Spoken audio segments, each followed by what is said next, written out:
আসসালামু আলাইকুম। আজকে এই ভিডিওতে আমি যে ফোনটি সম্পর্কে রিভিউ করতে যাচ্ছি সেই ফোনটি হচ্ছে আপনার নোকিয়া 105 একটি বাটন সেট। তো এই মডেলটি ফোনের যে মডেলটি সেই মডেলটি আমি দেখাচ্ছি।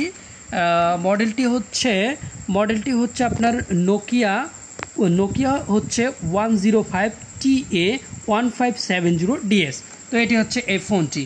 তো প্রায় 6 মাস ধরে এই ফোনটি ইউজ করার পর আমি কী রকম আউটপুট পেলাম বা এই ফোনটি কেমন ছিল সেটি সম্পর্কে এখন পুরোপুরি জানাবো। তো আমি যখন মার্কেট থেকে এই ফোনটা কিনেছিলাম শোরুম থেকে, তো এটার দাম ছিল 2350 টাকা, 2400 প্রাইস ছিল, 50 টাকা কমায় নেওয়া হয়েছে।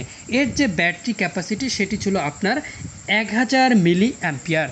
তো ব্যাটারি ব্যাকআপ কীরকম? ব্যাটারি ব্যাকআপ আপনি ইউজ করলে, অর্থাৎ শুধুমাত্র কথা বললে দেখা যাবে আপনার 6 থেকে 7 ঘন্টা ভালো মতো ব্যাকআপ পাওয়া যাবে। কেউ যদি ফোনটি ইউজ না করে এমনিতে রেখে দেয় তাহলে একদিন ইউজ করা যাবে।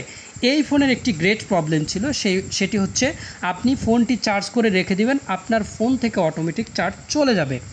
তো এর যে কথা বলার ধরন বা হচ্ছে এই ফোনে যদি আপনি কারোর সাথে কথা বলেন তাহলে আপনার সেই কথা বলার ক্যাপাসিটি বা কথা বলার যে কোয়ালিটি সেটি একদম বাজে কোয়ালিটি। অর্থাৎ আপনি কারোর সাথে কথা বলবেন, দেখতেছেন অপর প্রান্তে শুনতে পাচ্ছে না বা আপনি শুনতে পাচ্ছেন না। এই সাইড থেকে ফোনটির অবস্থাও খারাপ ছিল। এবং আরেকটি সাইট হচ্ছে, সেটি হচ্ছে এর যে বডি, এই যে আমার হাত থেকে ফোনটি মাত্র একদিন পরে গেছে, পরে যাওয়ার পর দেখেন এই বডি এই জায়গাটি তো ভেঙে গেছে, অর্থাৎ বডি খুবই খারাপ কন্ডিশন। এখানেও ভেঙে গেছে, মাত্র একদিন আমার হাত থেকে নিচে পড়ে গেছে। তো নিচে পড়ে যাওয়ার পর এই জায়গাটা দেখেন বডিটা কিন্তু ভেঙে গেছে। তো বডি যে ক্যাপাসিটি বা বডির যে কোয়ালিটি সেটিও খুব বাজে ছিল। এমনিতে ফোনটার আউটলুক বেটার ছিল, বাট ফোনের যে ব্যাটারি ব্যাকআপ সেটিও খারাপ ছিল, ফোনের কথা বলার কোয়ালিটি সেটিও খারাপ ছিল, এবং এটি চার্জ করে রাখলে অটোমেটিক চার্জ চলে যায়। তো আপনার এই ফোনের মধ্যে সিম কার্ড লাগাতে চান তাহলে আপনি 2টা সিম কার্ড লাগাতে পারবেন। ব্যাটারি থাকবে 1000 মিলি অ্যাম্পিয়ারের, আর হচ্ছে এর সাথে আহামরি কিছুই দেয় না, শুধুমাত্র একটা চার্জার।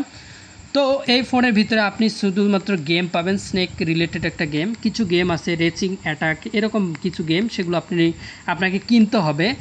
10 টাকা করে চার্জ নেবে মাসিক হিসেবে।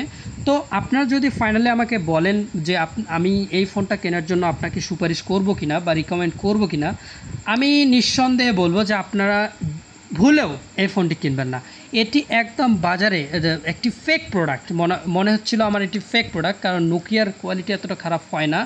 একদম শোরুম থেকে একদম ভালো জায়গা থেকে কেনার পরও আমি খুব খারাপ ব্যাকআপ পেয়েছি। আমার কাছে মনে হচ্ছে আমার পুরো 2350 টাকাটা আমি জলে ফেলিয়ে দিয়েছি। আমি রিকোয়েস্ট করব ভাই, আপনারা নোকিয়ার একটু ভালো প্রোডাক্ট কিনেন, এর থেকেও ভালো প্রোডাক্ট কিনেন, কিন্তু নেভার কখনোই আপনার নোকিয়া এই 105TA1570DS মডেলটি কিনবেন না।